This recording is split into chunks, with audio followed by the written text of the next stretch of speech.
Okay, not as seamless as I had hoped, but I'm getting there. Hey, everybody. I'm Lauren. Hello. I thought it was pretty good. It was good until the countdown clock started up again. We'll have to work on that. Welcome to Tomato Talk Live. I'm missed it. Lauren, Hello, I'm Jen. and thanks for being here. We have a special Yes, guest. thank you for joining us tonight. Yes.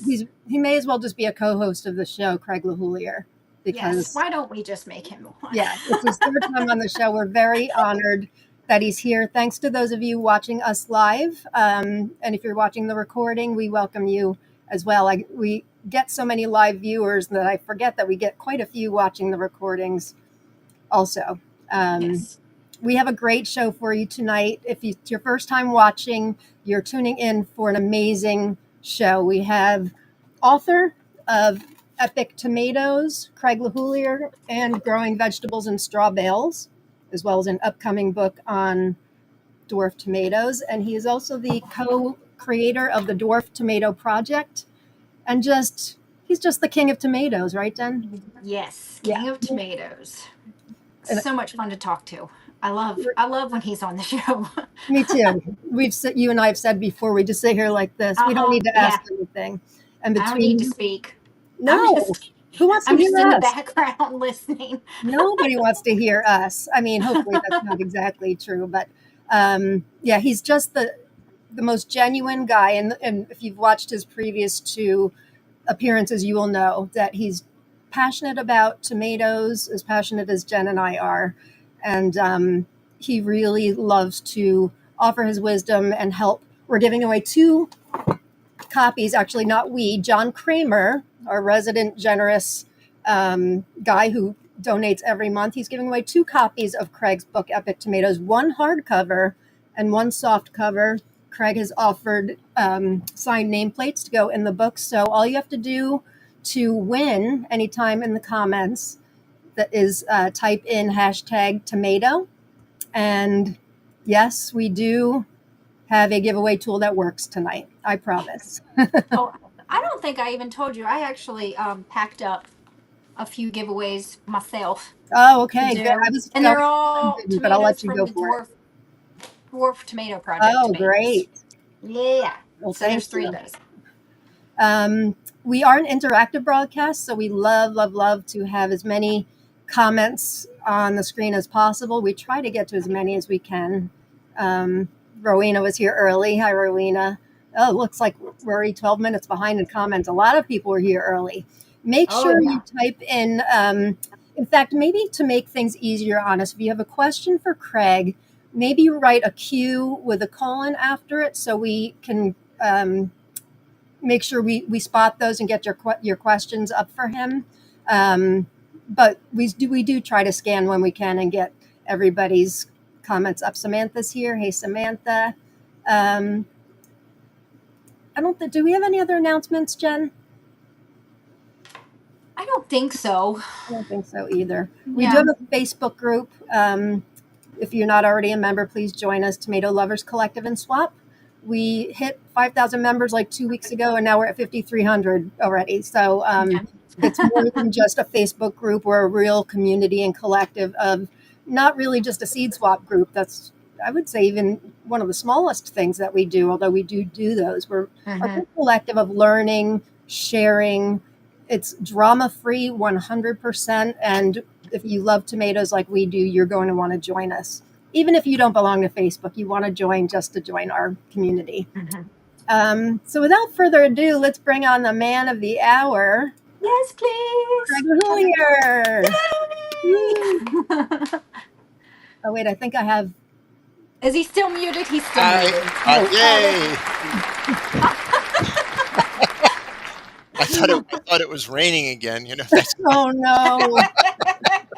No. Craig's down in North Carolina. For those of you that may be in other places of the world that didn't hear about Hurricane Helene, he got hit pretty hard. Yeah. Well, first of all, hi, Lauren. Hi, Jen. And thanks so much for the opportunity to do this.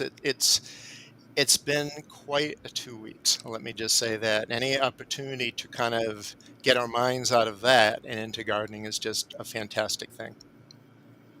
Well, we love having you on. Yes. I didn't even tell you this, Jen, but I know we think the same. I just wrote him earlier and I'm like, why don't we just say there's an open invite whenever and let's look at next year's calendar. We'll just plug you in a couple months. Yes, let's. Because I'm all over that. our comments, our viewers are so excited. We already have 63 viewers. We're only a couple minutes into it. Great. Just kind of an early shout out to anybody who was affected by Helene and Milton. I hope everybody is okay. For Helene, for the second time now, I found the inland hurricanes are just absolutely frightening. So Helene came through Florida, right up through Georgia, South Carolina, made mincemeat out of a lot of Western North Carolina and some parts of Tennessee. And I'm sure that a lot of people are still digging themselves out of this. People in Chimney Rock and Black Mountain, and we're fine. We're very lucky. That's been, my wife and I have said it 50,000 times. And then I watched Ryan Holiall, the weather guy, and I watched as Milton was coming towards Florida. So, yikes. Yeah. That's I all watched I have Ryan to say. too. Yeah. Isn't Ryan kind of a hoot? I have to turn the chat off. I love him. Yeah. Who is he? I don't know who he is. Ryan Hall, y'all. What channel is he on, or is he a Southern thing? Oh, he's huge. Yeah, He's huge. he's a former TV meteorologist that went independent, and he's in Kentucky, and just has all of the gear in his studio, and he has storm chasers out everywhere, and he collects money, and they send money to the places that have been hit by weather. So, But where do you watch him? YouTube. You just YouTube. Yeah, you just Okay. Google Ryan Hall, y'all. I'll have to Yeah. check it out. If like, I never thought watching weather would be interesting until I started watching him, and then Yeah. I just go straight to his page if I want to know about the weather. So Yeah. So if there's like a tornado outbreak in the country, or a hurricane coming, or a big snowstorm, he's the guy. The one thing that I learned last year, watching hurricanes, watching tornadoes, you've got these colorful little images on radar, and you're seeing them go towards land or going over land.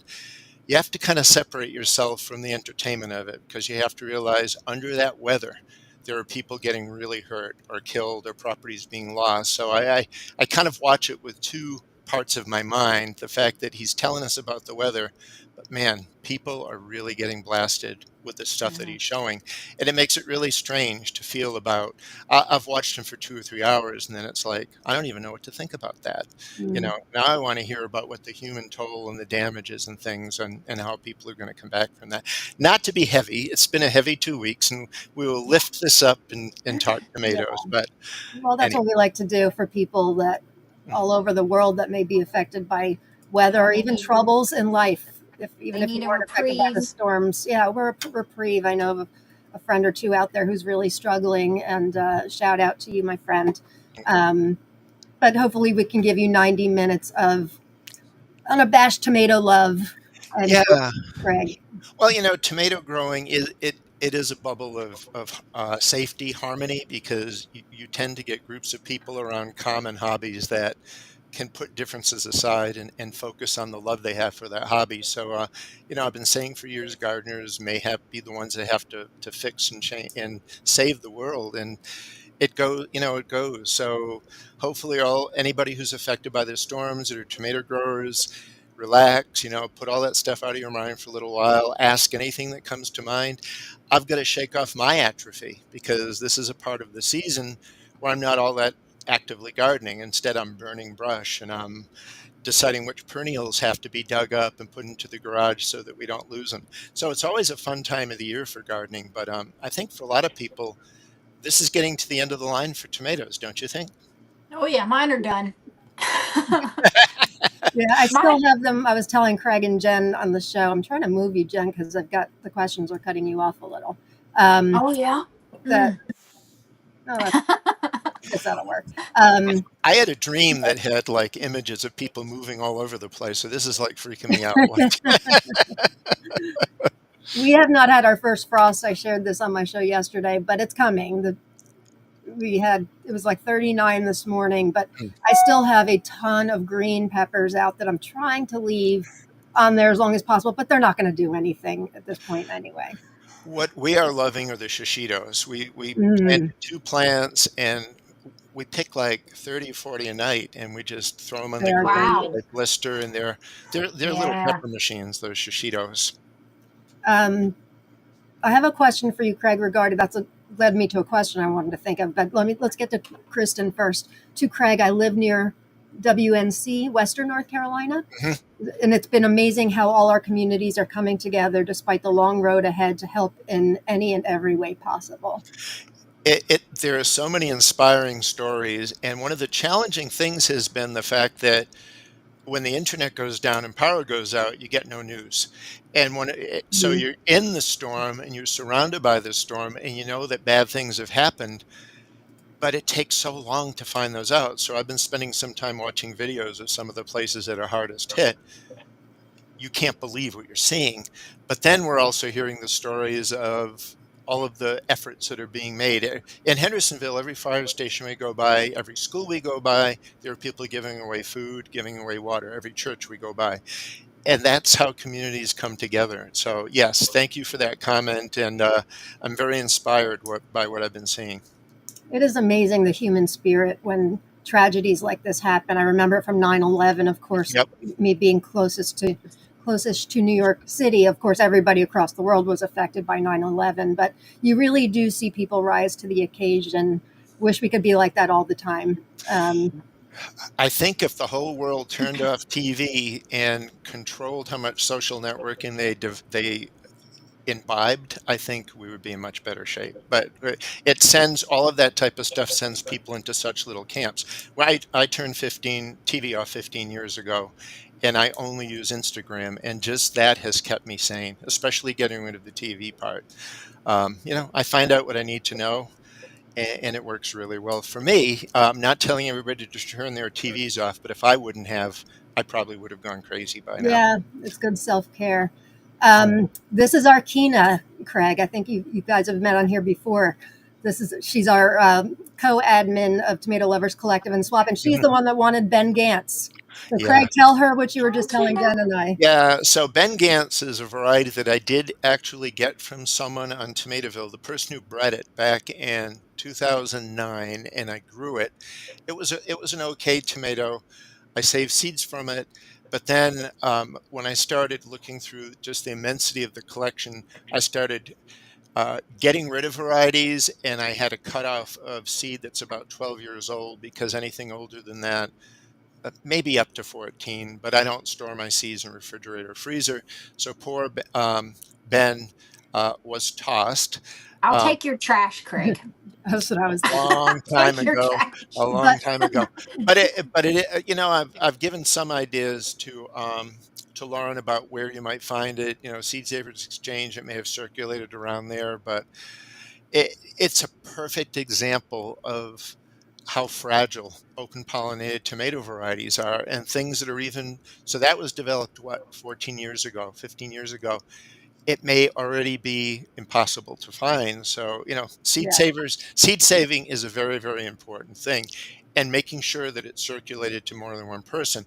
Now, I know many people on Tomatoville grew it out, so the thing maybe to do would be to go to Tomatoville, anybody who's on that site, find the thread on Ben Gantz and look for all of the people that the person who created it sent seeds to, because there's a pretty good bet some of them would have samples. And I can do that. If somebody sends me an email and reminds me to, I can jump on Tomatoville and see all of the various people who asked for samples. but you were kind of saying it was sort of forgettable. It's all right. I mean, in the world of potato leaf pinks, it's all right. So, Yeah, you but like now that we know how like hard it is to get, I want it even more. Like well, yeah, Yeah, that and then is I actually. want to make it so it's not hard to get. You know what I mean? That's Yep, that's my that's goal. true. that's what builds people who become insanely crazy tomato collectors. That's how my um my my collection went up into the mid thousands, pretty quickly.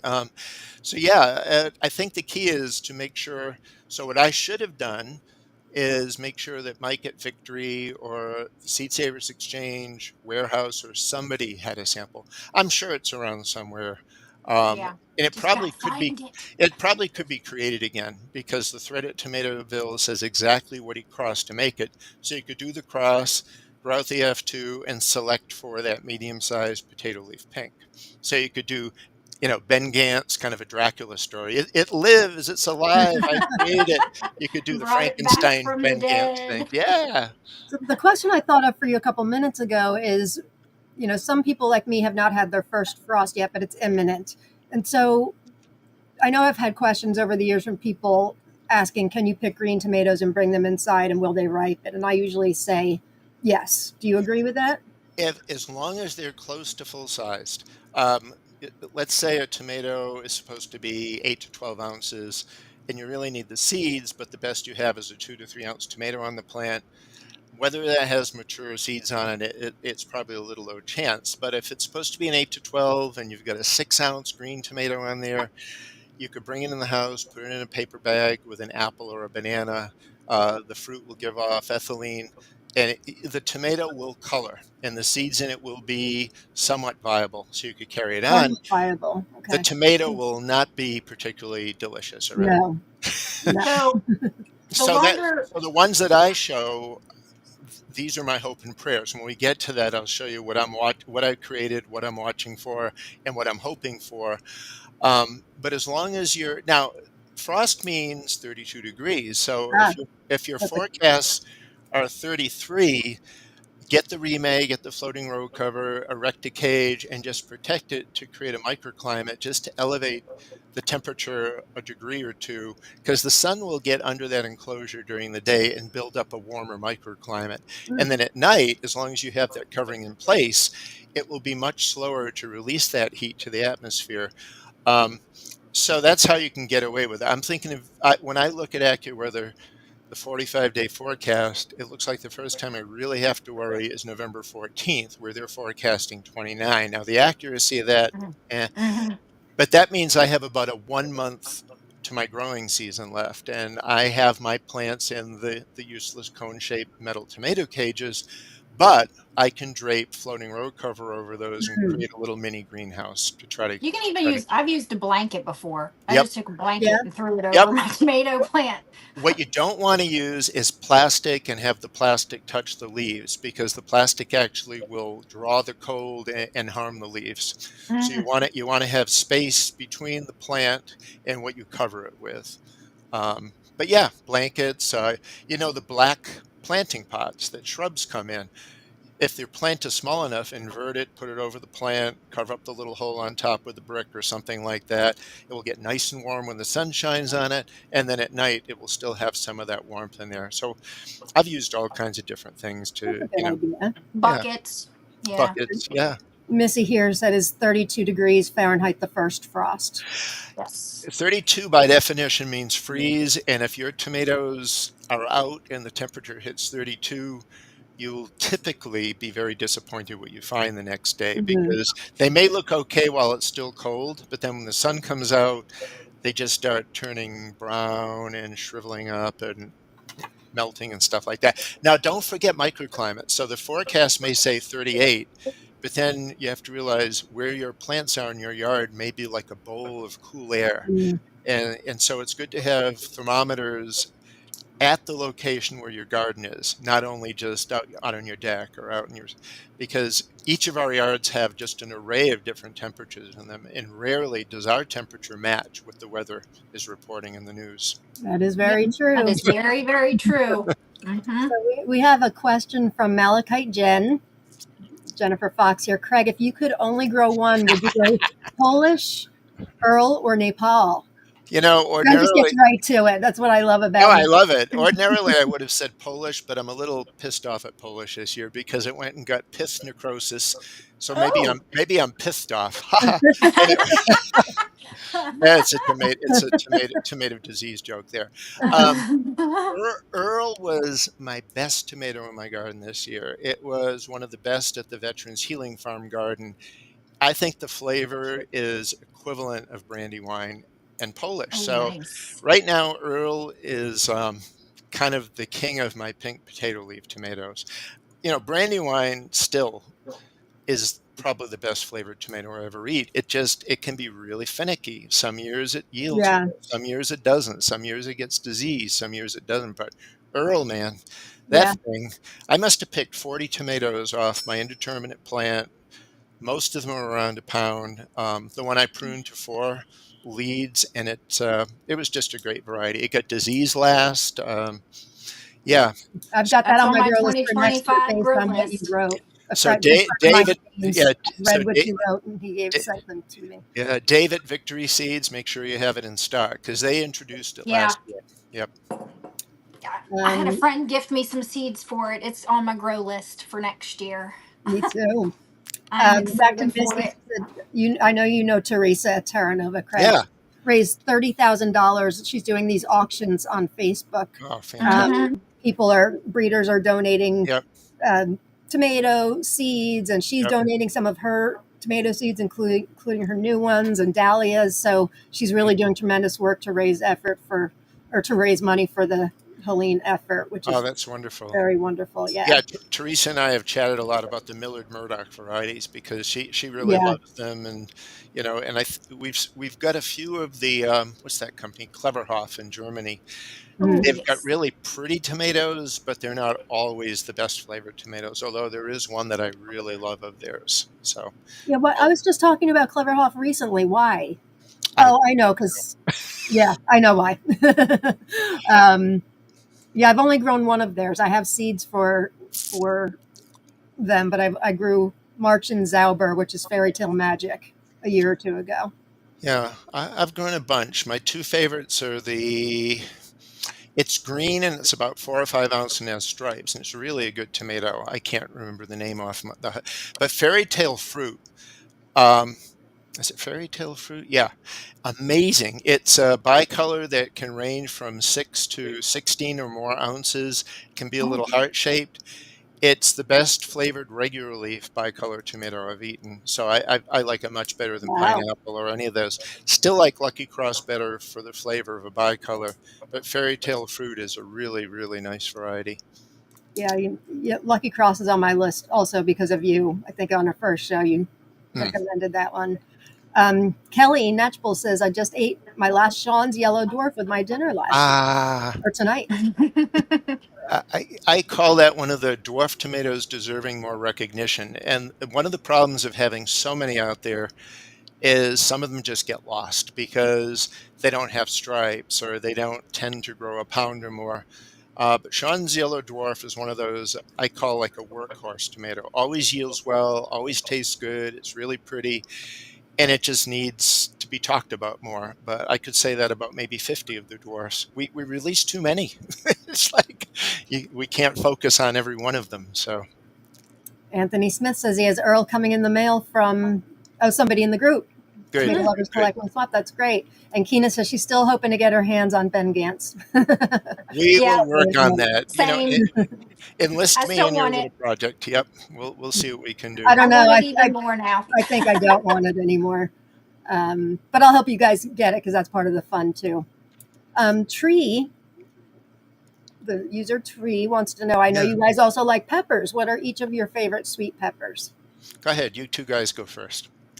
I grew one this year called Japan Giant, and I Mhm. got the seeds from Tomato Eden. It is massive. Like I put it in my hand, and my hand disappeared. It was huge, like so big, red.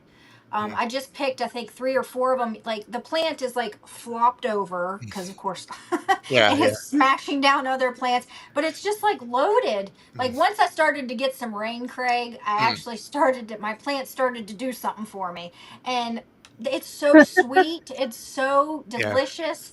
That was probably my favorite. So everybody I know is getting seeds for that this year. Great, great. And How then about I you? grew. Yeah. What was the one I grew last year? I don't know how to pronounce it. Lauren, have you figured out how to pronounce it? TXOR. Oh no, I haven't figured out, but I Yeah. saw it on the Baker Creek site, and um, they did have a pronunciation on there, and I can't remember what it was. But It's TXORI, yeah, Oreo. TXORICO, It's like it ends with an O, I believe. something like that. It's really good too. So I Uh-huh. had that one from last year that I loved, and then this year Japan Giant I loved. I want to show you a picture of mine. maybe. I didn't get any of the ones that you've been loving that I gave you the plant of. I guess my plant didn't make it because This I I Ah, was. searched high and low for seeds for these. This is on the Arc of Food hmm list. This is an Italian variety called Tomaticot. hmm They were the size of my hand and they were spectacular. So that is my new favorite pepper. Wow. Productive, large, thick walled, sweet, delicious. I've saved a lot of seeds because they were hard to find. Yeah. I'm really in love with them.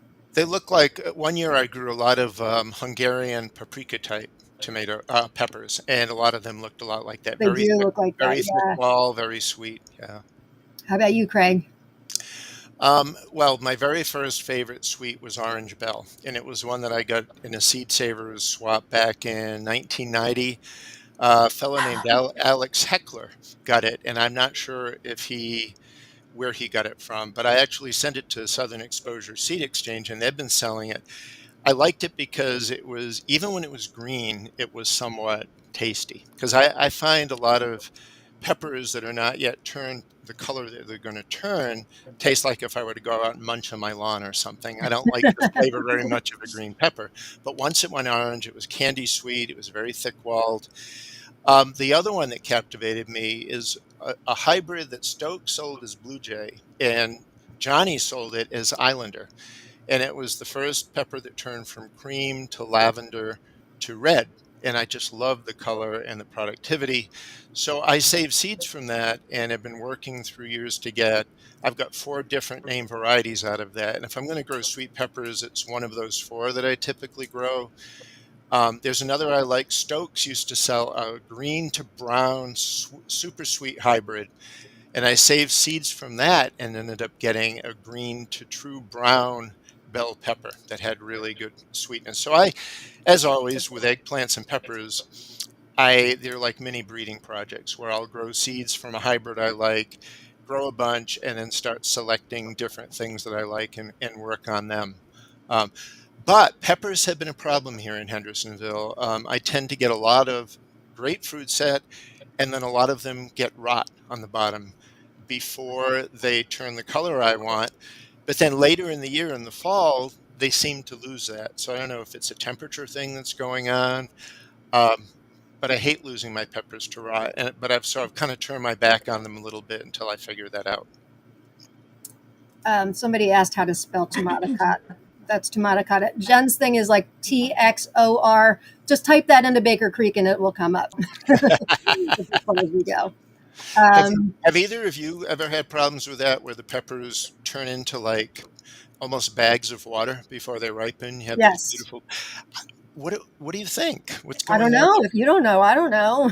No, I don't know either. Sometimes I feel like maybe I'm feeding them too much, or maybe too much nitrogen, too rich. It seems to be happening a lot in straw bales or containers, but I mean, the Really. yield's incredible. It's just the yields of edible fruit are much, much lower than they should be. So that's one of my things that I'm trying to sort out. If anybody on this has an idea, if they've also found a way to solve this problem with their peppers, I'd love to know.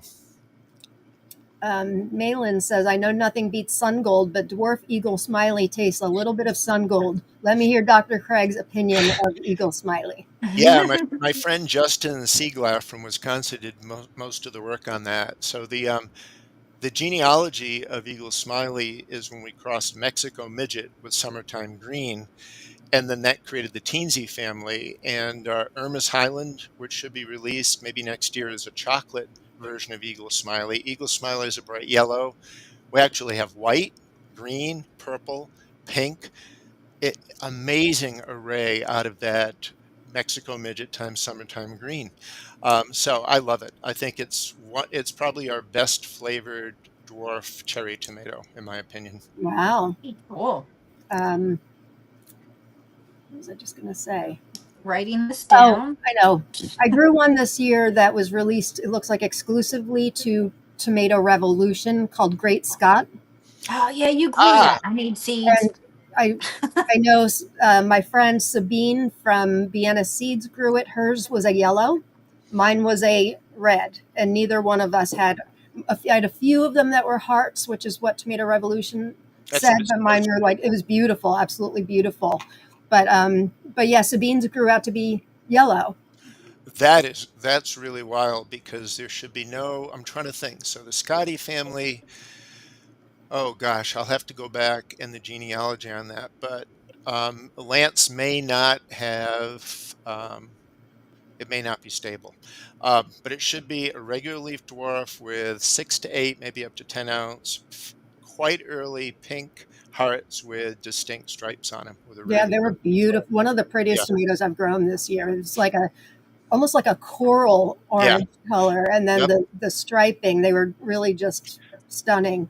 Now in that family, now I know what I used. I used the variety Surprise times Scarlet Heart.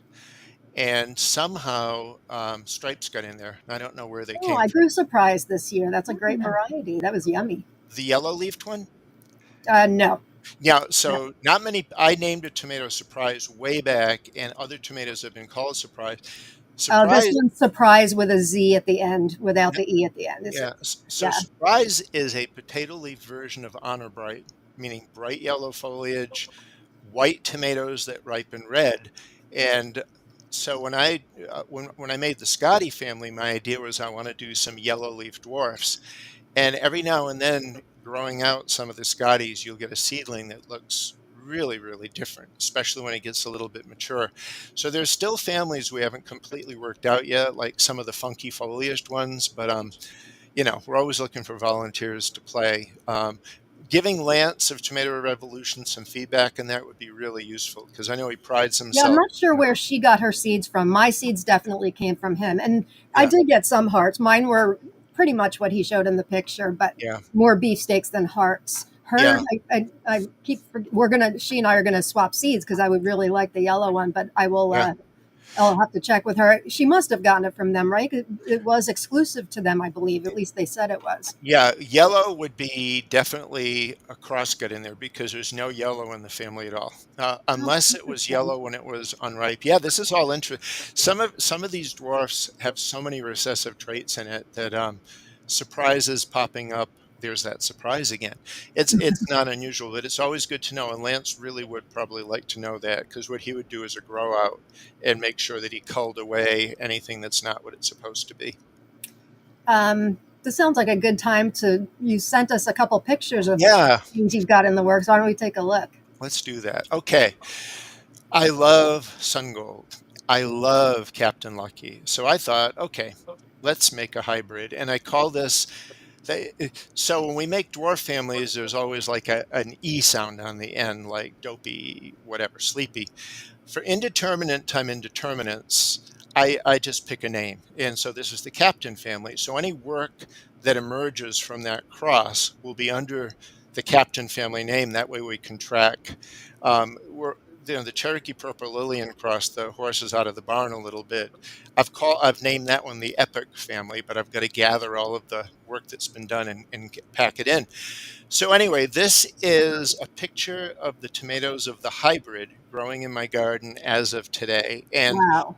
as expected, when you make a cross using a cherry tomato as a parent, so this is a Sun Gold, which is a small cherry, Captain Lucky, which is a 1 pound beefsteak, the dominance of that small fruit. So these are probably very, very close to full size. That's what happens. Wow. And I don't really care what these taste like. It would be very interesting to see what color they are. Yeah. So you're crossing Sun Gold is orange flesh, yellow skin. Captain Lucky is green flesh with that little bit of red in the middle, clear skin. My prediction, and this is going to sound weird, this is either going to be an orange or a red um, cherry-sized tomato. You think so? Yep, Without, because Captain Lucky's more like a green tricolor, right? it's if it's red, it will take that red from the center of the flesh and pull it in. Red is Mhm. dominant, but I have a feeling it could be orange from the Sun Gold, and Wow. so it's you've got the yellow skin from the Sun Gold, which is dominant, and between green flesh and orange flesh is dominant, but we'll see. So the key, it doesn't matter what this tastes like. It could taste really, really good, but the point is, it's not about the hybrid. It's about what do we then get when we save seeds from this. We'll get potato leaf, we'll get regular leaf, we'll get cherry tomatoes, we'll get bigger tomatoes. Who knows what kind of color combinations we'll get out of green times orange.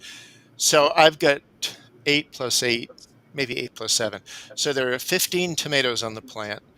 If I can save 20 seeds out of each, that's 200 to 300 seeds, which means I'll have lots of seeds to distribute for people to play around with next year. Then you need to send them to your good friends Jen Of and course. Lauren. Well, and I'm aching for this variety. yeah, and Captain people, Lucky's one of my all-time favorites. yeah, and people on this call, please drop me an email and let me know if you're interested. Be Because what I careful would, what you wish for. oh, I know, but I would probably send out 10 seeds each, because that's enough to Oh gosh. you'd get 2 or Mhm. 3 potato leaf plants, and you'd get 6 or 7 regular leaf plants. And if you were to grow all of those, that will give you a fraction of what's available. Some people, I think I've got 30 hybrid seeds left, so I may send out to those people who are really experienced gardeners. I'll probably grow out the hybrid again just to save a ton of seeds from it. So this will be a project going forward. And I don't really am aligned with any other groups I'm working with right now. So we could call this Captain Family work focused right on this group on Tomato Talk, and this can be like one of our Oh, little That'd be projects so going forward. cool. Wouldn't it? wow. This can be our project. All right, so that's what that one That is. is very generous of you. And Yes, that's so Pretty sure you're going to awesome. be flooded with emails. yeah, and what I'm doing to force this is I've pulled all the suckers off, but as soon as it set 2 clusters of fruit, I also pinched the growing teeth tip off. So the only thing on this plant is the clusters of fruit and a few leaves. The reason being, septoria hits really hard here. We have these mornings where it's heavy, heavy dew, it's fog, and so the foliage is wet all the time until the sun comes out and dries out the leaves, the septoria hits. So my fingers are crossed that this will continue. So let's see what we got. Just the combination sounds Yeah. fantastic. I think we should Yeah. find some delicious, really wonderful, unique things. So this is going to be a wild one. I call this the Tripley Family because I took Cherokee Purple and crossed it onto a hybrid. Tomato, which is a 1-pound yellow-red bicolored potato leaf dwarf, with Walter's Fancy, which is a variegated foliage potato leaf, 6 to 8 ounce white fruited dwarf. So this is going to be really wild. We've got dwarf, we've got indeterminate, we've got potato leaf, we've got regular leaf, we've got variegated foliage, we've got normal foliage, we've got that purple color of Cherokee Purple, we've got bicolor, we've got white. So there is going to be so much complexity, and people can decide on, do they want to look at the indeterminates? Do they want to focus on just the variegateds? Do they want to just focus on the dwarfs? This will provide a really, really cool, and we'll learn a ton about tomato genetics because of that purple times bicolor times white. I have no idea what the colors are going to be on this. And then the last one Tired of it, Craig? What's that? Is it always so exciting to you? Because I know. No. Oh, I have a dog with me. Okay, you want to say hi? I'm wondering how the heck Beth's got in here, but there she is. Oh, no. What are you doing here? So welcome to Beth. Tomato Talk Live. She might be in here because this is jail. What's her name? Betts. And Betts? the reason she's Betts is because my favorite baseball player was Mookie Betts. No, from the Red Sox. Yeah, and so one time when we were fostering puppies, we had a Mookie and a Betts, and then they went to home. So, what are you doing? Now you got your own Betts. Oh. Okay, down you go. Now I get my own Betts. Do I have a tire of this? No, because I can always think of wild, interesting new combinations, and it's actually the breeding part of it that has really refired up my tomato interest. Not that it's ever completely depleted, but you always need new things, and creating new varieties, especially with all of the stuff out there is to work with. What you're doing with micros, That's like a rabbit hole. That is a huge rabbit hole. It is. And you're right. Once I started doing that, Yeah. I'm always thinking, ooh, these would be good together. But I did breed my first big variety Hmm. this year. I did a cross of Malachite box and Hmm. dwarf purple heartthrob. So Oh, that'll I'm be very cool. curious to see how that goes. Unfortunately, with micros, I can do it all year round Yeah. indoors. That I'm curious to see how it turns out. So I've grown malachite box, and it's one of the yellow skin green with ripes, right? Yes. Yeah. So the hybrid, let me think, is going to be a really boring, indeterminate, regular leaf red tomato. Is it really? Yeah. Don't tell me that. Oh no. Because dwarf purple heart, it's got clear skin. It's got that crimson of Cherokee purple overlaying the red flesh.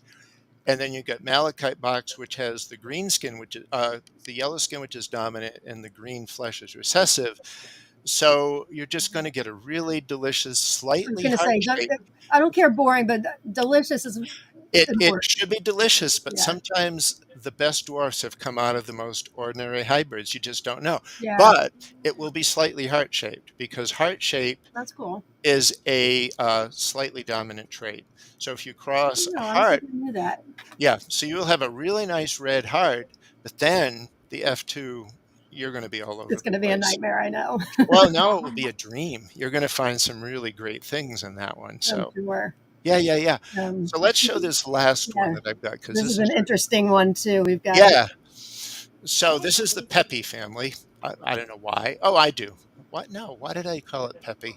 Because I did. Um, it's so hard to come up with names. So I started playing out. We created this dwarf by crossing Zoe Sweet, which is a chartreuse leafed big pink tomato, because we use chartreuse mortgage lifter for the breeding. We got potato leaf with Walter's Fancy, which again is variegated and white. And so this is the needle in a haystack tomato. My friend Eddie planted about 48 seeds. I planted about 24 seeds. We got one seedling that has both chartreuse and variegation. So this Ooh. this is that's so beautiful. rare. Oh. And I actually dug it out of the bale, put it in a container. And so when it looks like it's going to frost, this baby is going to get moved in and out of the garage all winter long. On nice days, it's going to get some sun. It's going to come in. If it looks ratty, I'll take a snip at the top and root it and get it going again. But I need fruit from this because this is the very first variegated chartreuse leaf, potato That is leaf dwarf. so cool. Especially, Oh I my showed it to Tina goodness. earlier because she loved variegated, Mm, an interesting leaf type. So yeah, I that's like special. chartreuse too. Chartreuse, yeah. yeah. They're So so anyway, pretty. They so stand those out. yeah, they do. And those are and I do have two non-variegated chartreuse and one variegated non-chartreuse that are growing in the bales, and they may produce fruit before frost. So this is why it's very hard to do succession planting in Hendersonville. The angle of the sun really drops down. You don't get the degree days. Disease starts coming on. So my season, essentially, I started harvesting first week of July, and we were done by the third week of August. And all the plants were killed by disease by then. Yeah. Mhm. Now we yielded like crazy, and they were delicious, but it's just you cook, you sauce, you do everything you can, and then you say goodbye. But Um, these so help me. These are helping me extend the season. So thanks for showing those. of course, thanks for giving them to us to Yes, thanks share. for Very sharing. exciting. Lots of cool People are stuff. asking for your email address. Do you want me to give it to them, or should Yeah, I share it yeah. here on the show? Yeah, it's nctomatoman@gmail.com, or you can put it on the screen, whatever. I answer many, many emails every night, but But that's fine. you're always so incredibly generous with Mhm. our audience and just tomato heads in general. Yeah. That's me. Um, Right. we all, you know what it is? It's we all have to further this hobby together, and it's going to break down into some people are going to want to work on micros or dwarfs or indeterminates or heirlooms or creating new hybrids or variegated plants or yellow leaf plants. We need them all. We are creating an incredibly daunting selection of tomatoes. So when I first started getting into gardening in 1981, if I get a Parks catalog or a Burpees catalog, what do you have? Maybe 30, 40 tomatoes in there, the vast majority of which are hybrids. Here comes the Seed Savers Exchange. Wow, now I can order hundreds of tomatoes. With all the amateur breeding going on and all of the little boutique companies opening up, we're well into the many, many, many, many thousands. How many of these are going to make it to 25 or 30 or 40 or 50 years from now will be one of Right. the interesting things to watch, because things that are not outstanding and don't capture attention are probably going to end up being Ben Gansed. Oh, No, it's just, it it's happens. true, but It's a perfect example of what happens. And that's when Mhm. Kent Wheatley started the Seed Savers Exchange in 1975. This is what he saw happening. Marglobes and Ferris wheels and Peak of Perfections and Monarchs and New Kings were disappearing completely from all catalogs, and everything was Burpee's Big Boy, Parks Whopper. And he started the exchange at just the right time to rescue a lot of those varieties from going extinct by providing that mechanism for sharing. So if he would have had social networking back in 75, with better photography, a lot of that is we don't have the documentation very, very well. And And as those we all old know, catalogs have like drawings in them they had drawing often, and right? yeah. drawing. But I'm sure, as we're all finding, one of the hardest things to do is to take the time out to adequately document what you're growing, because you're so busy, or you take pictures of everything and then a month later you go back, oh, I didn't label anything. Yep, You start, oh, I think this one is this, and I think this one is that. It's really hard to cover all bases in the heat of the it moment. is. I mean, Yeah. That's why I I do just, my YouTube taste test, because Yes. that I can go back and be like, oh, I remember I did yeah, like that's that. smart. I just uploaded my entire 2024 album of Dwarfs and And Indeterminates. And it's I a take, beautiful. thank you, but it's a full Oh, time job, and I don't even you sell take anything. so many pictures, I and just do. it was, I do. I was I just like an like, oh my interior gosh. shot. I usually like a shot on a scale, Yeah. but Yeah, you you did know, a I've lot made of a work couple with mistakes. that. But I mean, I don't know how vendors do it, honestly, because I don't even sell anything. I give away a lot of seeds, but I don't Mhm. sell anything. And your descriptions too, when you like read your descriptions, Oh, wow. I'm just like, Yeah. every single one, I'm like, oh wow. Even if you say it wasn't that great, you describe it in such a way that the not great sounds great. Like, I'm like, I You're want to sweet. try The hardest pictures to come up with, and I've looked at all the pictures I've taken. I've got lots of pictures of the ripe fruit and the fruit cut. It's the plant with lots of tomatoes on it. Yeah, Some unripe, some ripe, looking really good. Those are the hardest I pictures to don't get find. those. No, they're it. very, very, I very don't get difficult, those. Yeah, because you're grabbing the tomatoes off the plant as you're ripening, right.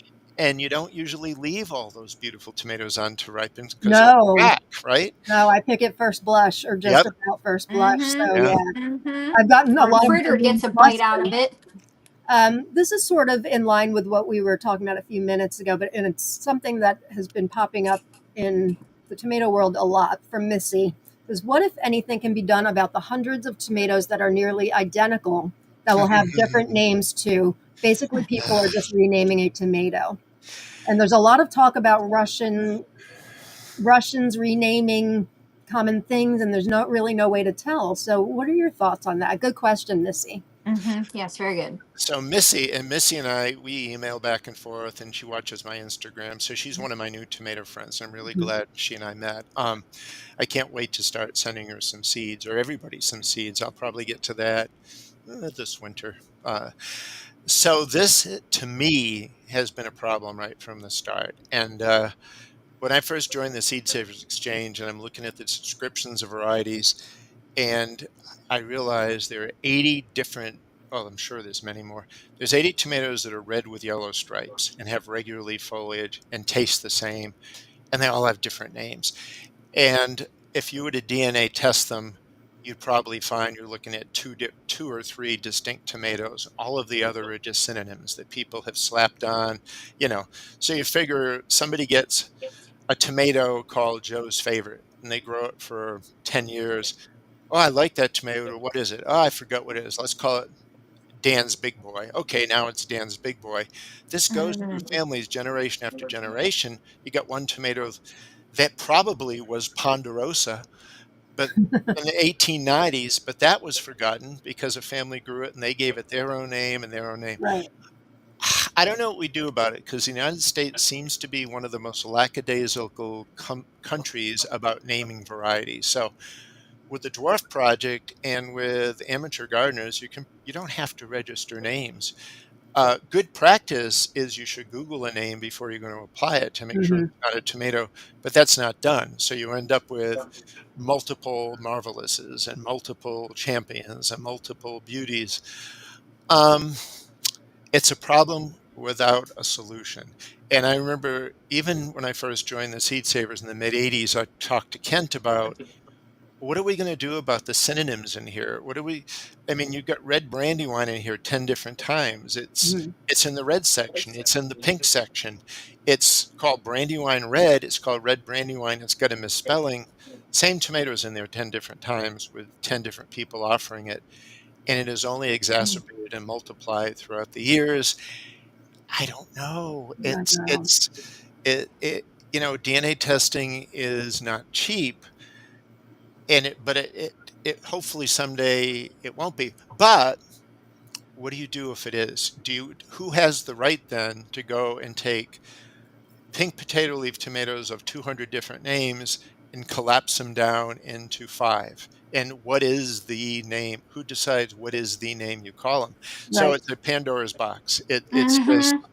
It's an incredible conundrum we face. I offered every year for about 30 years, can I please go through and clean up the Seed Savers yearbook? Mm. Can I get rid of the duplicates and the misspellings? They would never say, Craig, go do it. And then one time they said, okay, maybe we're interested in it. Can you get it done in a week? I'm like, no. Um, and so maybe they're aware of the problem, but I don't think I mean, an equally concerning problem is, I think I brought this up before on the show. I've certainly brought up enough. When people get old and they have their seed collections, what should they do with them? There's no destination for big seed collections anywhere. Right. Seed companies wouldn't know what to do with them. Seed Savers Exchanges made it clear that's not their job. The USDA has been reducing Svalbard ball. No, you can't just shove everybody's everything in there. So we have a problem, and it is because of Seed Savers Exchange and amateur breeding that we've created the problem that has no solution at the back Right. end. I mean, if you were to come up with a solution, there would be a Department of Agriculture department that would be just for maintaining stocks of seeds with documentation under adequate storage, but we don't have it. So that keeps me up at night. It makes me Yeah. crazy too. Jen and Keenan know this well. I get frustrated. It happens a lot in the micro dwarf world too. A lot of things get lost in translation with like European, and they Yep. get lost, and people, because micros are so hot right now, people are saving seeds from F1 varieties that are really meant to be sold at big box stores or gardening stores. Saving seeds. Not that there's anything wrong with that, but they're not making it clear that it's an F1, F2, F3, and beyond. And so your F2 or F3 of something is going to look very different. Like this stuff really makes me insane, more insane than it should, honestly. And this really is the risk around seed libraries. Seed libraries are a great idea, but you need education associated with it, because if somebody's giving away packets of Sun Gold hybrid and then you get a group of people that are saving seeds and giving the seed back, it's not Sun Gold anymore. No, no. And yeah, these things, and what Joe Lofthouse is doing with what are you land races and things like that. That's all very interesting, and I think it can be useful.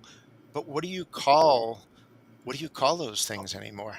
You can't name them. If you've just got a bunch of bees having sex in a field and you're Right. creating all these new tomatoes, are they reproducible? Like Do all you the know? wild living Panamerous Yeah, yeah, yeah. And network. and Yeah. and so the fact that so many gardeners are getting interested in this is fantastic. Now we need the thought process at the back end to think about what is the ramifications of this. The reason I always go back to heirlooms is because somebody needs to take care of these varieties. So I make sure I keep my Cherokee Purple really good, and these varieties that have gotten out of the USDA, because who else is going to do it? I mean, if MIT does a study and shows that 1/3 of the seed companies are selling Black Krim instead of Cherokee Purple because of poor quality control and sloppy seed saving, we're going to end up losing a lot of our true varieties over the years because of that. So this is not interesting stuff. It's kind of this is wonky. This is the wonkiness of gardening, right? Yeah. Yeah. But it is the foundation. I would love people to grow the real Cherokee Purple in 100 years. Can you tell people that may not have seen you on the previous episodes, you've got a story about Cherokee Purple and Black Krim? Yeah, and so people, I think there was an MIT group in horticulture that was interested in seeing what happens to heirloom varieties over the years as they're sold by different companies. And so they got Cherokee Purple from about 30, 40, 50 companies, same with Black Krim, and they did DNA testing. And what the result showed is that a third of the companies selling Black Krim were selling, it was actually Cherokee Purple. 1/3 of the companies selling Cherokee Purple was actually the Black Krim. Another third, they had no idea what it was.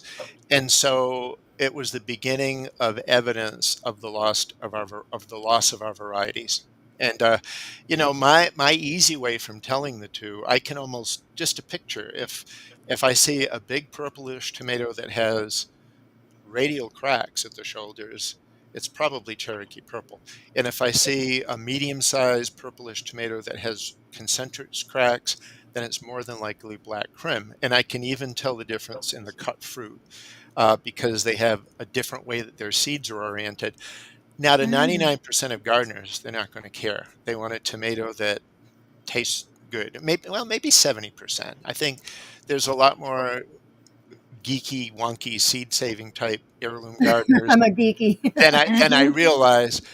But it's kind of a shame. And when I don't really like Black Krim that much. I was the first one that grew it from the guy in Sweden that got it back in 1999. It wasn't a very good tasting tomato, but now it's been altered so much through years of seed saving and passing them.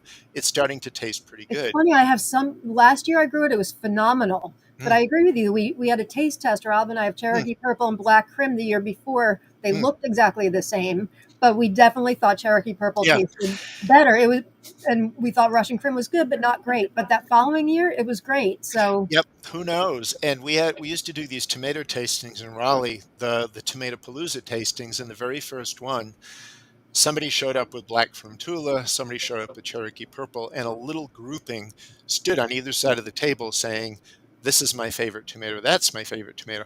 So then you get into the individual tastes, and that each one of us will taste a tomato and think it tastes very different than the other person does tasting that same tomato. Your own personal taste buds, your own personal expectations. It makes it all very, very, very complex.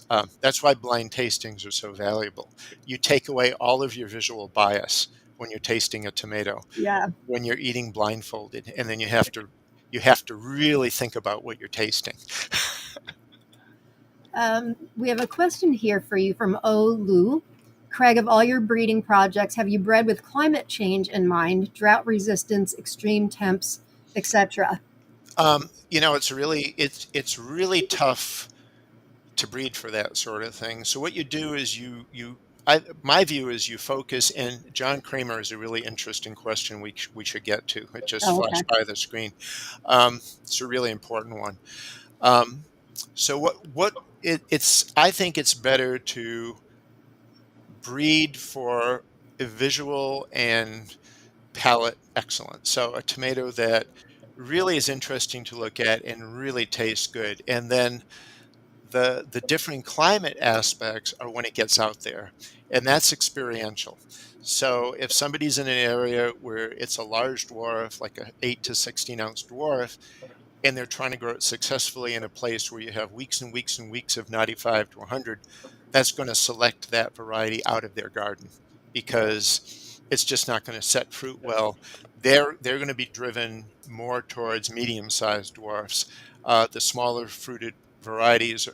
But you're trying to hit a moving target here. So when you get gardening zones changing within the space of a decade or two, it's going to drive plant breeders crazy in terms of what's going to do well in a given place, where that it may not do well after another 10 years in that given place. Yeah, good point. Diseases are equally difficult, um, because diseases can come on one year and not another year, and they're brought on by different temperatures and critters can bring in. So we did our dwarf project just focusing on flavors and colors because we did it all for free. We did it all volunteer, all amateur. None of us are horticulturists.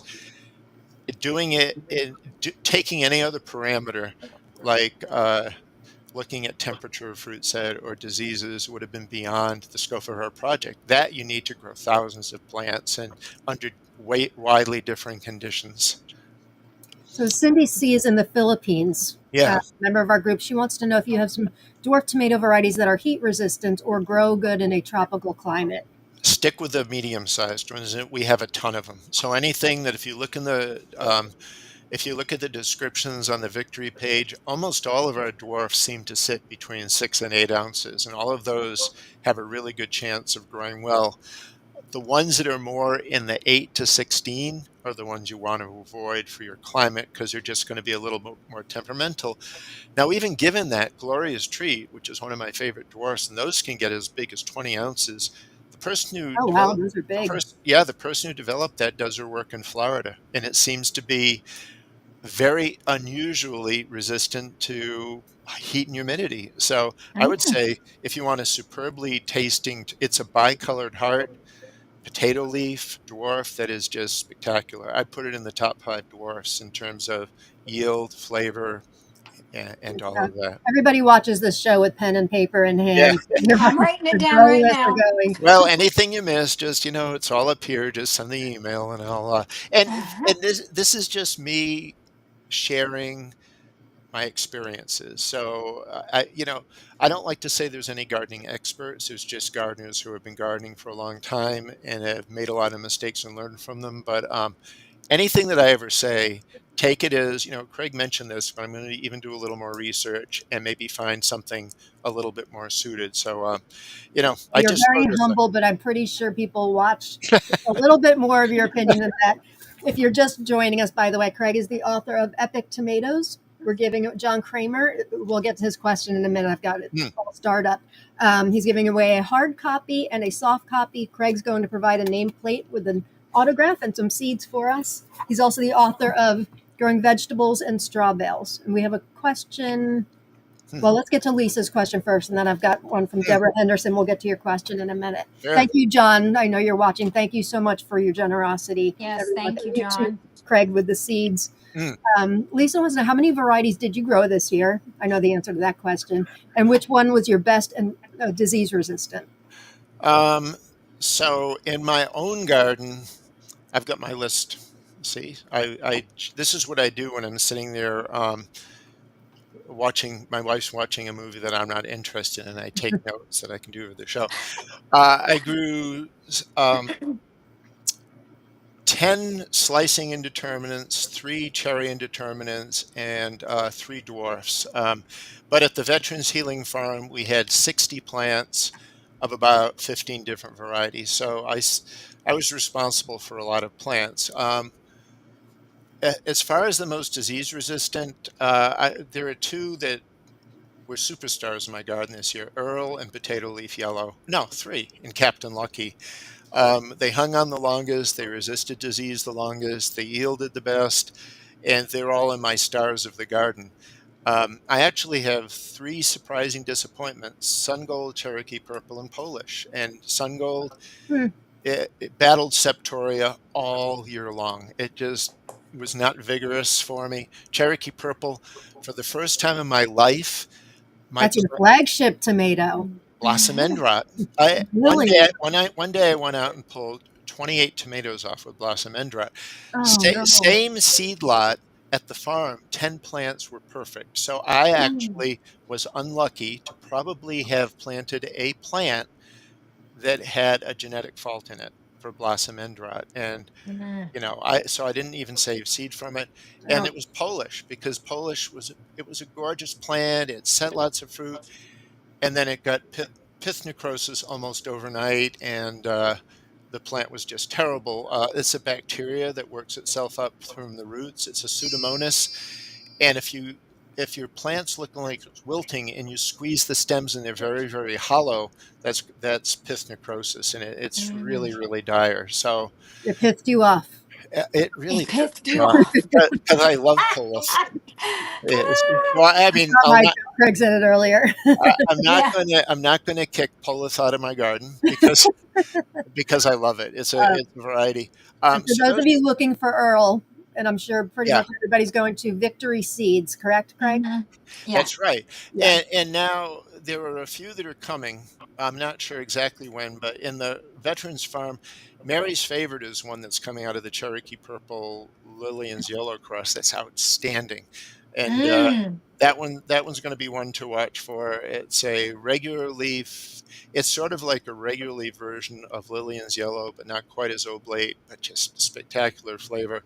And then one that we really wanted to do. Oh, Lucky Bling is going to be a real star too. That's Ooh. I think you talked about this the yep, last time you were on. yeah, that's going to be Mhm. great. Yeah. And so those are my. So I had different stars and different disappointments in different gardens, but that's not surprising because you can have different conditions even just a mile away. It's Yeah. just one of those Mhm. things. Yep. Deborah Henderson's from Australia. She says she's growing all her dwarfs and straw bales this year. Yay! And so her season's just starting. I'm currently conditioning them, first time for me. And Oh, exciting. yeah, my friend Patrina, who is my my Dwarf Project co-lead, she's in Australia. And if you want to email me, I can put you in touch with her so you could ask her any specific questions about growing dwarfs in Australia that she may be able to help you with. Oh, What a very cool. generous offer. Yeah. Nice. Here's Craig's email, nctomatoman@gmail.com. Yeah, that's very generous of you. I have some questions start here. Just want to get to them in order. Kina, getting back to genetics, if you cross two variegated tomatoes, how will the leaf genetics go? If you crust, you will have 100% variegated offspring. So, Oh, I mean, everything you have will be variegated. Whereas if you do a variegated, non-variegated, it's typical Punnett square stuff. It's 25% will be variegated, but once you've got it, because it's a recessive trait, everything. So let's say you cross. Well, I showed that picture of the chartreuse variegated plant. There's three recessive traits you can see before even fruit form: chartreuse color, variegation, and potato leaf. Any fruit that form, all of the seed out of that will be chartreuse, potato leaf, and variegated. hmm. So once you nail down your recessive traits, you're all set. The hardest ones to stabilize are the dominant traits. That's why there's not that many red or scarlet dwarf tomatoes. Red is the hardest color to get stable. What is furry? Is That's it kind of is when it dominant something or is really recessive? nice. You know, This like is going to the throw woolly no, variety. Is it dominant or is it recessive? Oh, that's recessive, and that's a Is it fun gene. recessive? So, is there a possibility that there could be a chartreuse potato leaf variegated furry Working on variety? it, I'm working oh. on these. So I've got a so I I don't like those furry ones. so They're pretty. I love them. Tim Peters is the one that put out a group of tomatoes called Fruity and a group called Fuzzy. And the Fruities, they're really good. In fact, there's a red Fruity and an orange Fruity and a pink Fruity. Then he did these fuzzy ones, and they're determinate, not very good reds. But you can cross. So yes, I do have in my mind growing out um, Oh, I some want it. some. I've got a pink fruited, purple fruited, and red fruited uh, fuzzy plants, and I'm going to Oh, grow that out and use that pollen to cross with some of the things. But if you want any of my um, fuzzies, just yeah, just I want now. all the fuzzies. Now it's a very weird gene because it it can show partial, it can show full. When I did the selections, what did I cross? Oh, I crossed fuzzy red, a determinant, Cherokee purple. The offspring is all over the place. Now I'll send you some of that. You get Oh, some yes. extremely fuzzy, some slightly fuzzy, some non-fuzzy, some determinants. Some, I mean, So yeah, I've got tons Very of that cool. seed. Oh, Just let thank me know. you. In Tomato Lovers Yes, Collective and please. Swap, we, among other things, we have resource guides. So we have, Yes. did you do the woolly one, Jen? Or No, I was it believe that Tina? was Kina. So we have a list of all I the did the known Dwarf variegated Tomato varieties. Project. And what was the other one? Oh, and Carolyn Males. Those were the ones that I've Right. done so Mhm. far. So we've got all the, like a sheet with all the woolly varieties, and Kina did the variegated varieties. Jen did the Dwarf Tomato Project, as she just said. So we have those available for our members, because sometimes you can just make yourself crazy. But every time you open your mouth, Craig, we've got new things to add to this list. Mhm. Justin Arnold just put up a really good question. Oh, is it this one?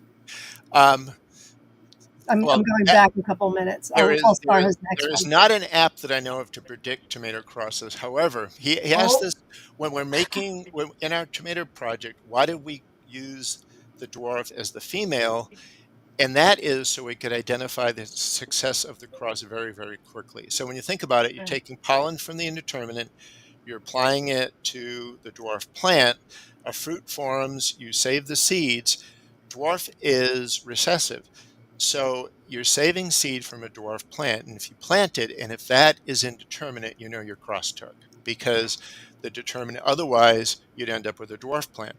So when you're doing that cross and you end up with a dwarf plant, you know your cross failed. But it's nice to be able to, within 2 weeks of getting ripe seed out of your cross, to know whether you have a successful cross or not.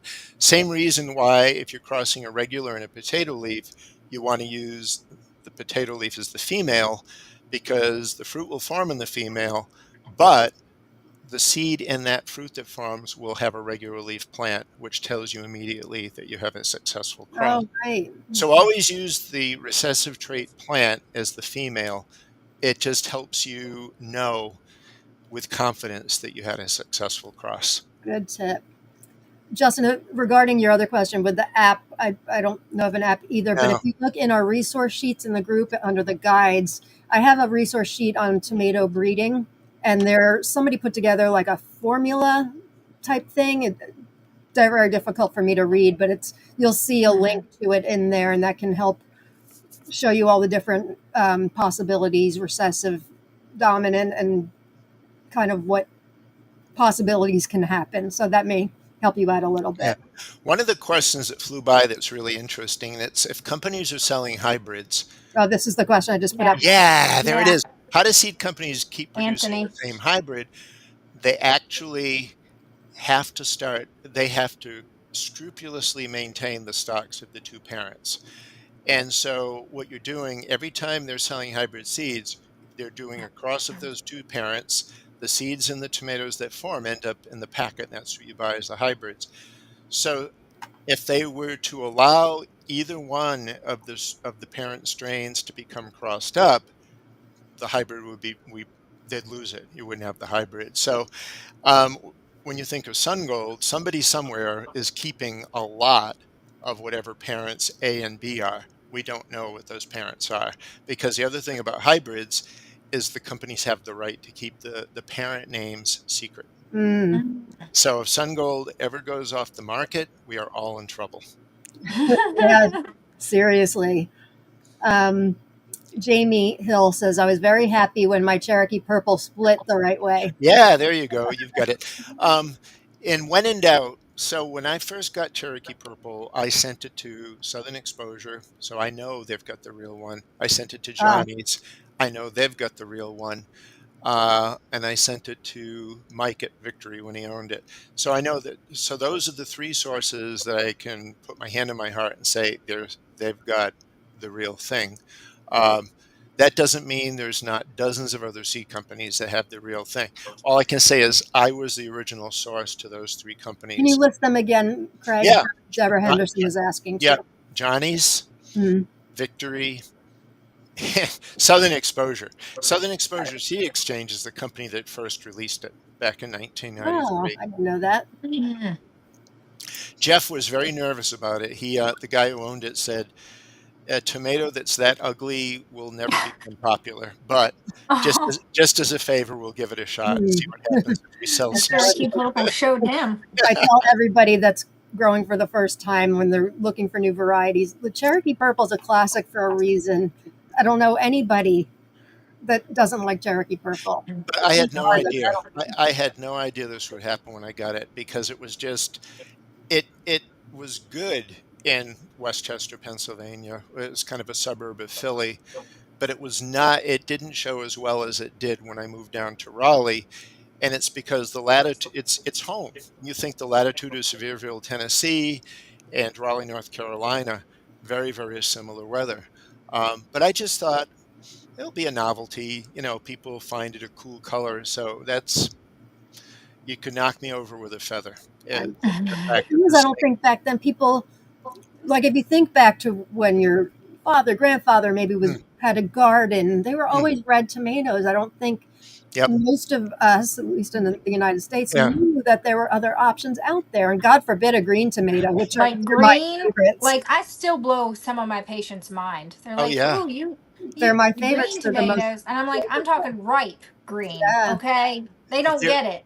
they're some of the most delicious tomatoes, you know, yes, Green they are. Giant, Cherokee Green, they're all Hmm. great. But that was one of the most exciting things for me joining the Seed Savers Exchange because prior to that, I'd go to the garden center and get a six-pack of Parks Whopper or a six-pack of Better Boy, and they were good, homegrown tomatoes. But I thought there's got to be more than this. And when I'd look through the Seed Saver catalog and start looking at some of the descriptions, I couldn't believe I couldn't wait. I'm going to get to see a yellow tomato with red streaks and an orange tomato. So Hmm. yeah, it that was the most exciting summers, 1987, 88, and 89, when I grew my first 150 or 200 heirlooms. Yep, I was like a yep. kid in a candy shop. It was Well, just That and was me yeah, amazing. 6 years ago. now we get to reap the benefits of you having fun back then, Craig. Yep. Uh, Anthony says, Craig, first, thanks for sending me seeds back in June. Second, I've always grown single stem. If I grow 3 or 4 leads, does that change the size of the tomatoes it produces? nope, the tomato Okay. size is dictated by the tomato's genetics and whether you I mean, this year I grew Captain Lucky in a cage and didn't prune a thing off. So that must have had 50 leads, and those tomatoes were all coming in 1 and a quarter pound. If I would have grown it on one stem, they would have come in at 1 and 1 and a quarter pound. So, you know, sometimes weather can influence size a little bit, or how and what you feed and things like that. But for the most part, with flavor and with size and with color, the genetics is going to really express itself. So I did 4 liters this year. It was great. All of those Earls were 1 to 1 and a quarter pounds, and they were great. So it works. Whatever works for you. I mean, there are 85 zillion ways to prune or not prune a tomato. Hmm. Hmm. Find one that works for you. Jen and I were talking about this not this past season, but last season when we first started our show, and we the season got away from us, right, Jen? And where we normally would prune all the suckers and all of that, and even single stem I used to do, things kind of went haywire, and I had it didn't make a difference in the size of the Nope. Nope. tomatoes, didn't make a No. difference in production Yeah. whatsoever. I For me, I've really noticed that it doesn't. No, No. I really liked suckering, letting 3 suckers go as well as the main because it really allowed me to view that tomato plumbing clearly throughout the season, where the flowers were coming off each of those 4 stems. And it just was easier to maintain the plant, to keep them. And yeah, I used 2 stakes. So I did two to one stake, two to another stake. Nothing blew over in a storm. When I got to the top, I just cut it down, cut it off, so cut the growing tip, and it was my most well-behaved garden ever, probably yeah. tomato-wise. Tree has a question. Does anyone have a chart that shows how far apart we should be planting dwarves and micro dwarves? I know the sizes vary on the plants. Well, micros, I'll let you answer that one. Dwarfs should be planted just like indeterminate tomatoes. I mean, they'll 3 feet. You can get by with two. When you're in a bale, the plants are pretty much 2 feet apart. You may want to prune some foliage just to keep the plants from getting on top of each other. That way, disease won't spread as much. Let the air get through. But um, yeah, I mean, I'm kind of a two. And in the ideal world, I'd have acres and everything would be 3 feet apart with Yeah, 4 foot rows, so I'd have plenty of Hmm. room to get in there. But this Yeah. is not the ideal world, so no. we cram There's them too in. many tomatoes to try. Yeah. And for micros, it really depends on the variety. The term micro dwarf has become very loose these days, and so there are more things more like mini dwarfs, which are like 2 feet tall, and then there's some that are as small as 4 inches. But you can, I mean, indoors, I've got things growing in 1 gallon grow bags that are right on top of each other. But I don't have to worry about disease indoors either. So if you look at in the group, we have a spreadsheet for all the micros. I sent that to you, Craig, a while back. Yep. And I have most of the heights on there. So really the height and the girth of them will depend on how close together they are. I don't know if that helps you at all, but obviously the smaller the plant, Yeah. the closer they can be. Just like a big tomato, but in a tiny little package. One of the things I just thought about with all the breeding that's going on, if anybody has a tomato type they would like, so, name, foliage color, leaf shape, plant growth habit, fruit shape and size, send it to me as kind of a challenge, because I've become really good. You are really a glutton for punishment today, my friend. Well, I become really good at how to design a tomato. So if somebody said, well, I want a, potato leaf, chartreuse leaf, bicolor, I could come up with the cross you'd want to do that would maximize the flavor of that. So just, I probably should have been a botanist working at a seed And company. this is why you're the tomato king. Why are the tomato king? Because you're not only knowledgeable, but you don't have an ounce of ego in you that we can see, and you're very genuine and generous. But I blush, my friend. I always forget to say this, but if you guys can please like this video on whatever channel you're watching it on, and subscribe if you don't already, that would help out Jen and I. And make sure you follow Craig on Instagram. He's at NC Tomato Man, and he does lives and posts all kinds of great things. Yeah, I just did a blog yesterday that it's craiglehoulier.com/blog, and I talked about the storm, kind of my impressions of the storm that hit, and also all of these different crosses that I'm doing, and I've got some pictures. So if anybody wants to kind of read my thoughts, I love to blog. I just am not as disciplined as I should, but there's something about sitting in a chair with a laptop and just letting them, and then I let my wife read them. She goes, "Are you sure you want to share that? Are you sure you want to say that?" Because she's an introvert, I'm an extrovert, I'm an open book, and she's not. So we have this interesting little tension between how much I put out there. But I'd rather put it out there and get burned than keep it all in and feel like, I'm not sharing as much as I should. And we all benefit for sure. We like that you share. Hope, I totally agree with you. I think micros do better in containers. 100%. Yeah, green I tried growing stalks them. do well, and I love the grow bags and the pots. I don't really waste. Not really waste. That's not the right word, but I don't take my garden real estate and use it for micros because they do just so well in containers. But I agree. I think they do well, better in containers. What might be interesting is micros and straw bales, because you could probably pack quite a few. If you were to push 4 straw bales together, you could make like a little micro mini farm in there. See, now right, Jen? I'm gonna try again next year with the whole straw bale thing. So maybe that's an idea. I'll write it down and do like a couple of straw bale micros work and see if they do well in straw bales. Me too. Yeah, those plants you showed, those are all in straw bales that grew the squash and the beans. And so oh wow. Tomatoes completely destroy the bales, but things like squash, beans, lettuce actually let you use the bales a second time that season. Wow. Nice. And I think beans are probably good because you're fixing nitrogen in there. So the plants probably enjoy being in a bale that had bush beans in it. So all these little tidbits, Chartreuse fudgy can exist. Just I know exactly how you could do it. So we can make it happen. Keen, I agree with this. Also, containers and inside is my thought about micros. I agree with that too. My micros do better indoors. I found that they taste better too. I think. Yes, that's what I mean. They talked about that before, right? Yeah. I think that Keena, Jen, and I you've got me tempted. I may have to delve and look at your sheet and ask for a few things. You know where? Yes, please do. I mean, that's the least I can do.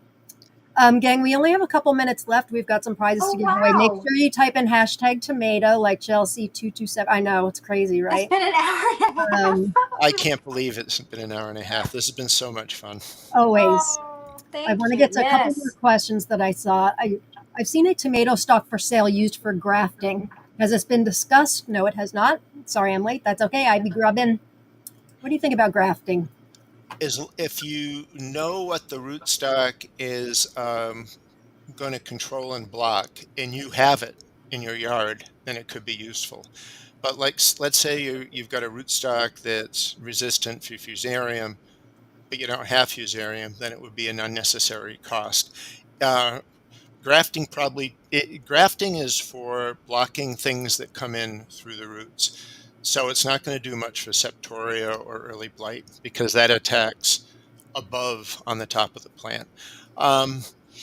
It was really popular for a while and it's backed off a little bit. So I think everybody and their uncle dove in and then realized it's not for everyone. So it's worth a try. I've never been tempted just because it's extra work. And it's why do extra work when you're doing well with what you're doing? And I love a good tomato experiment. That is definitely not one I've been tempted to. Me neither. Although I've heard of some people getting like a disease-resistant rootstock to help with that if they've got disease in their area. Yeah. I don't know. If it's the only way you can grow tomatoes, if you've got such an infestation of some agent, it can be the only. But I would say instead of grafting, use containers of straw bales. Put landscape fabric down to prevent the roots from going in, and you'll be fine. So I'm not much on gadgets. I'm not much on spending money. Gardening's pretty basic, right? Seeds, water, air, care. It doesn't. Well, it's supposed to be basic, but not for me. Better than acidic. Maylin says she's keeping an eye out for your next book. Okay, look into here then. It's the hurricane did get in the way of my planning, and so it gave me a nice excuse. But and you're doing this on dwarf tomatoes, yes? Your next book, yeah. Yep. I'm excited. All right, I think that's. Oh, one more from Linda Wicker down in here. She had calf facing on her Cherokee Purple last summer. First time ever. Had a lot of rain on them forming blossoms. Any ideas on that? Yeah, it's conditions. It could be temperatures when the fruit's setting, or it could be water. But Cherokee Purple tends to not be a really bad cat facer. So again, black trim is. So you may want to check your seeds first. Interesting. Yep. All right, gang. So it's the moment of reckoning. Let's see if we can actually get this giveaway tool to work. Oh boy! This has been the bane of my existence for a few weeks now. Look at this. So, oops. Not sure why that's there. Oh no! Oh, phew! Scared me. I was like, oh no! I'm not sharing it. Hang on. There it is. Oh my! Are those everybody that's entered? We don't know what you want, but Jean Guard. Let's see, Jen, you want to do your prizes first, and then we'll get to Craig's books? Sure. So why don't you? So Jean, you're the first winner, but let's tell you what you want. Let me get rid of this so it's not over everybody's face. Black Angus Dwarf, Dwarf Wild Fred, Dwarf Susie's Beauty, Summer Sunrise, Maralinga, and Baronia. Congratulations, Jean. So you can private message or email Jen, and she can get those out to you. How many prizes did you say you have, Jen? 3. All right. I'm prizeless tonight. Sorry, gang. I need time to check it up. So what's your next one? And then we'll pick the winner. So they're all dwarfs. I just did all dwarfs from the Dwarf Tomato Project. Uluru Okra, Maralinga, Summer Sunrise, Susie's Beauty, Baronia, and Gondwana Moon. Very nice. All right, let's do this. Maybe I've got some applause or something I can put it. Or the horn. I listened to your tester. No, don't do that. Don't do the horn. You did. That's Terry Schaefer. Yay, congratulations, Jen. So you can message Jen. Hey, Jen, where can people find your email address if they are... well, the clapping would subside. Vandervoort1150 at Hotmail. Hang on, let me write this down. Vandervoort, 2 O's, right? Yeah, VANDERVORT. No, 1 O. Oh, 1 O, okay. Sorry. I don't know how to spell my maiden name. What's 1150 at Hotmail. I'm old school.